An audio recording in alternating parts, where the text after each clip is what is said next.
Today I'm standing a bit outside of Brussels and I'm going to interview Dr. Samuel Fufari, who is a professor in energy policy and a former senior official in the EU Commission.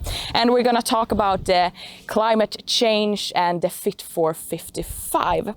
Samuel Fufari just recently, 2 weeks ago, released this new book about energy insecurity, and he talks about the way that the European Parliament has changed their energy policies. So go in and read that if you want to learn more.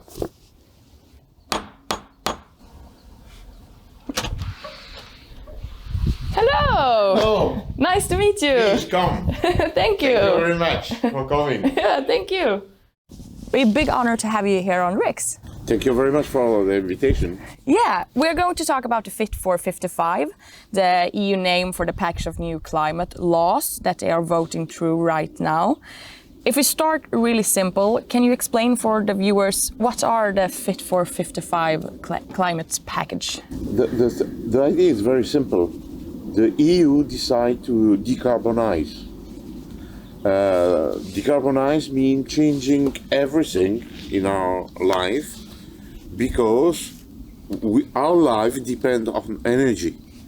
And in the world, 81% of the energy is fossil fuel, producing CO2.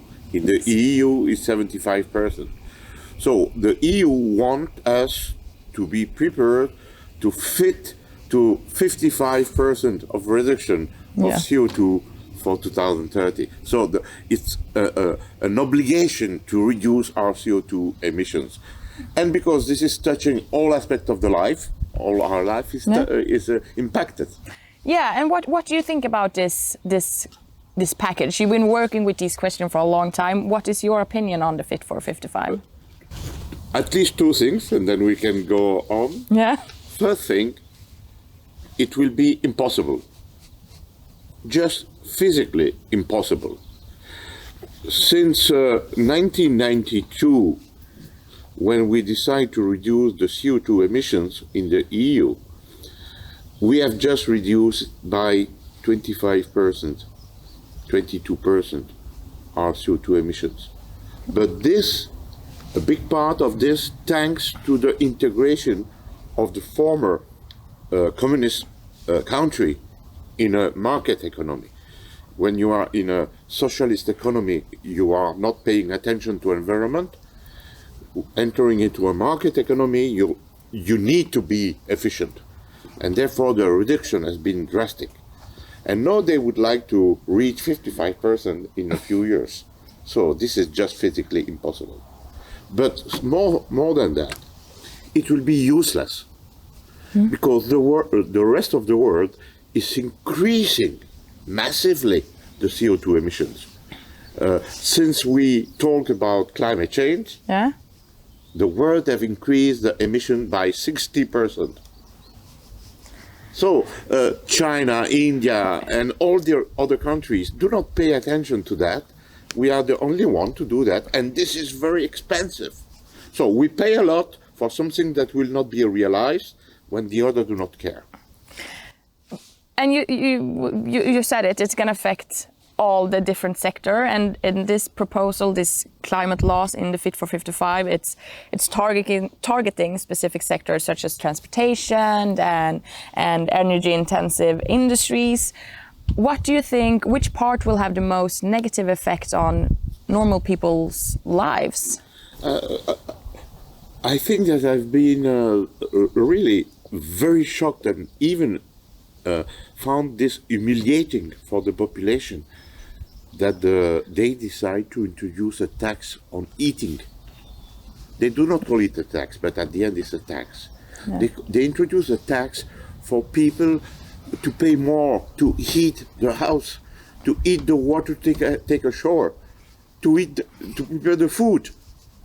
They introduce taxes for that when the rest of the world do not care. That's very surprising. The EU was there to create prosperity, and now they are taxing people because they need to eat the house. Of course, for Greek, it's not very important because it's hot, but for Swedish, that's a drama. Yeah, and you're saying this doesn't make a big difference in the climate in the world? It's totally irrelevant, of course. The EU represents 8 to 9% of the total emissions. We try to scrunch, and the other are increasing. So it's useless. And of course, they know that it's useless. But they say, we want to show the way to the others. You know, when you believe that you are the leader and nobody follow you, you are the loser. That's interesting. If you take a look at Sweden, for example, the climate debate is really big and a lot of people have climate anxiety in Sweden. Actually, 6 out of 10 young Swedes have climate anxiety. Do you think this widespread alarmism from the EU about the climate that we should feel bad for the climate? Do you think it affects what policies we advocate in the climate sector? The anxiety is a consequence of Fit 55. Chinese, Indian people are not anxious about climate change. We have too much talk about this, and no young generation is afraid of that, because we keep repeating catastrophe, catastrophe, catastrophe. There is no catastrophe. Otherwise, the rest of the world will follow us. They are in another paradigm. They want prosperity, and to have prosperity, you need to use energy. And the cheaper energy is the energy that here in Europe we do not want. So we are in a total contradiction. We have created anxiety to the young people when the rest of the young people in the world are developing. Of course, if you look at the television or media, you see a lot of propaganda also from the other countries. But the huge population part is not interested in that. Second thing, since nearly 120 years, we have increased the temperature by 1 degree. And now we are afraid that it will increase by 0.5 degree? Are we so stupid not to be able to cope with that? So that's another question. People are anxious because they are afraid of tomorrow. But we have the capacity to face tomorrow, whatever the conditions. We have science, we have technology, we have engineers, we have means not to be afraid. My last question, we talked about what is wrong with the Fit for 55 and what we are doing wrong. What should we do? Which is the right way in this climate question? Thank you for this question, because I've worked a lot in the Commission on energy efficiency, on energy management, including a lot with local authorities. And I've not changed my mind.